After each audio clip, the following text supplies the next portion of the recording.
രക്ഷിതാക്കളെ, പ്രിയപ്പെട്ട കൂട്ടുകാരെ, അസ്സലാമു അലൈക്കും. അന്ത്യപ്രവാചകൻ മുഹമ്മദ് മുസ്തഫ സല്ലല്ലാഹു അലൈഹി വസല്ലമയുടെ ജന്മദിനം ആഘോഷിക്കുന്ന ഈ വേളയിൽ നിങ്ങളോട് രണ്ടു വാക്ക് സംസാരിക്കാൻ അവസരം ലഭിച്ചതിൽ ആദ്യം തന്നെ ഞാൻ അള്ളാഹുവിനെ സ്തുതിക്കുന്നു. അൽഹംദുലില്ലാഹ്. മുത്തുനബി സല്ലല്ലാഹു അലൈഹി വസല്ലമ തങ്ങൾ ധാരാളം മൂല്യങ്ങൾ നമുക്ക് പഠിപ്പിച്ചു തന്നു.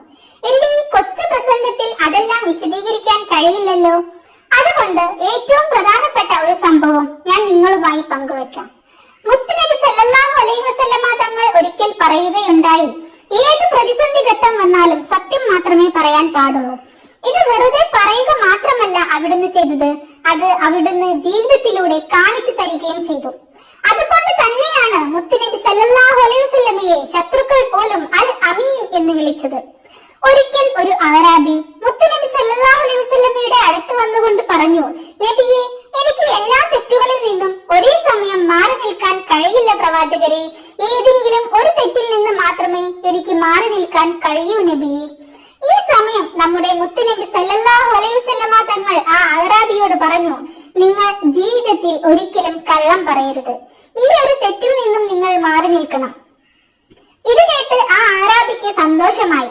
കള്ളം പറയാതിരുന്നാൽ മാത്രം മതിയല്ലോ, ബാക്കി എല്ലാ തെറ്റുകളും ചെയ്യാമല്ലോ എന്ന് കരുതി സന്തോഷിച്ചു അദ്ദേഹം. അങ്ങനെ അദ്ദേഹം അടുത്ത ദിവസം മോഷ്ടിക്കണം എന്ന ഉദ്ദേശത്തോടെ ഒരു വീട്ടിലേക്ക് പോവുകയായിരുന്നു. ഈ സമയത്താണ് നബിയുമായിട്ടുള്ള കരാർ അദ്ദേഹത്തിന് ഓർമ്മ വന്നത്. നാളെ മുത്തുനബി സല്ലല്ലാഹു അലൈഹി വസല്ലമ തങ്ങൾ മോഷ്ടിച്ചിരുന്നോ എന്ന് ചോദിച്ചാൽ ഇല്ല എന്ന് പറയാൻ പറ്റില്ലല്ലോ എന്ന് ഓർത്തപ്പോൾ അയാൾ മോഷണ ശ്രമത്തിൽ നിന്നും പിന്മാറി. ഇങ്ങനെ ഓരോ തെറ്റുകൾ ചെയ്യുമ്പോഴും നബിയുമായി ചെയ്ത കരാർ ഓർമ്മ വരികയും എല്ലാ തെറ്റുകളിൽ നിന്നും ഒഴിഞ്ഞു മാറി സ്വാലിഹായ മനുഷ്യനായി ജീവിക്കുകയും ചെയ്തു.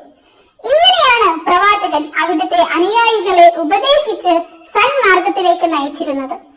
മുത്തുനബി സല്ലല്ലാഹു അലൈഹി നാം എല്ലാവരും പ്രവാചക ചര്യയെ പിൻപറ്റി ജീവിക്കാൻ ശ്രമിക്കണമെന്ന് പറഞ്ഞുകൊണ്ട് ഞാൻ എന്റെ കൊച്ചു പ്രസംഗം ഇവിടെ അവസാനിപ്പിക്കുന്നു. അസ്സലാമു അലൈക്കും.